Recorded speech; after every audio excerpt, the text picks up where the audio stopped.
What is up, fam? I'm back again, this time with a different marker. One of my favorite markers I've ever actually owned, and I am happy to actually show it to you guys. And that is my Tippmann A5 Vortex M249. So, we'll start from the tip and we'll work all the way back.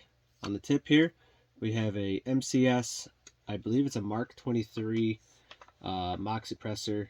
To be honest, I don't know if that's actually what it's called. I have to check the receipts, and I can message you down in the comments for if you ask what it is. The barrel is a 14-inch Labco Big Shot Assault, threaded in 98 Custom into the shell of the body with the A5 to 98 Custom thread adapter. Then you have the shroud itself, and this thing is stupid heavy, guys. Fully functional PEC 15.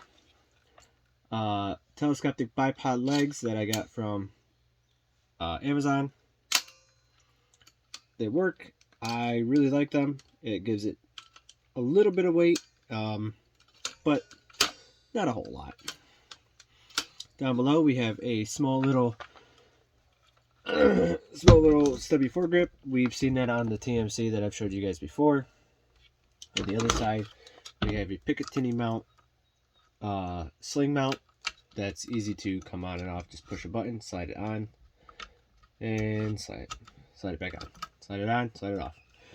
Moving down, we have the body itself of the Vortex, which, yes, it does. If you have any questions before you ask, yes, it does actually fit a box mag. And that adds even more weight to it. So, it happens. One thing to notice, though, when you actually have the Vortex and you decide to go something like this little piece right here, this little mount, I don't know if you can guys kind of see it, this mount here, right? If you have the box mag on it, so let's put this down. If you have the box mag attached, so like this is actually in the marker itself now. You see how I got it flipped up like this? If you don't, this piece on the box mag itself, and then that mount on the A5, right here, you won't be able to pull this up and actually reload your marker. So that is a design flaw I found, but if you just flip over the cover a little bit so this mount can ride right here, you're perfect and you're good to go. Yes, as you can tell, I do have a remote line. Couple things to notice. So this, not this piece, the piece underneath, that brass piece that you have to mount on for your regular A5, you're going to have to sand that down. And what I mean by that is the mounting inside the handle here is just a little bit too tight on the frame. So you're going to have to sand down the outer circle of it.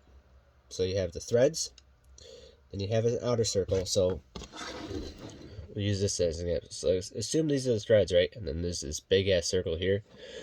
Well, this circle you would have to file down. Then, what you're going to have to do is file down the frame itself of the body. And the best way I did that,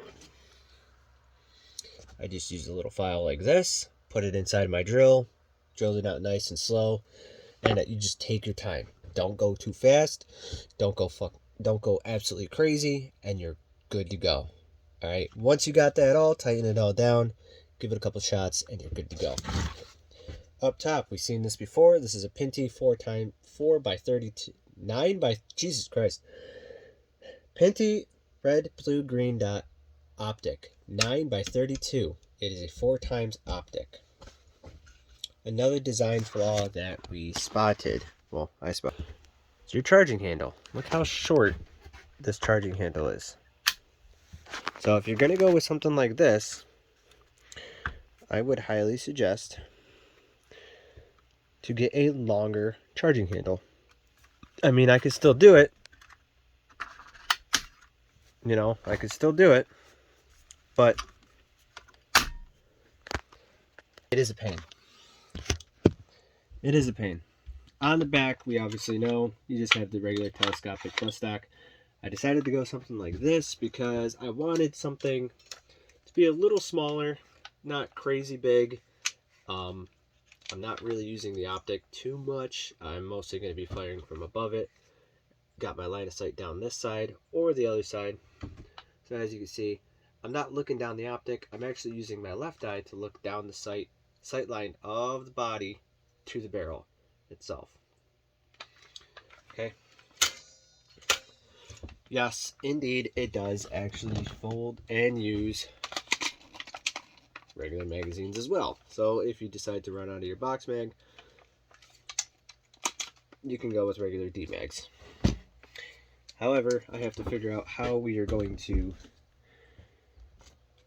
house this onto my plate carrier. I'm assuming maybe just a carabiner, attach it to the plate carrier, however way I'm going to do so. And if it works, it works. If it don't, well, I guess I'm going to have to carry more pods with me. And ain't that a bummer.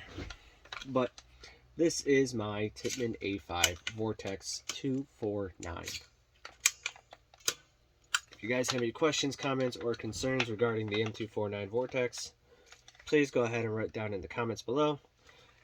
And thanks for stopping by, guys. All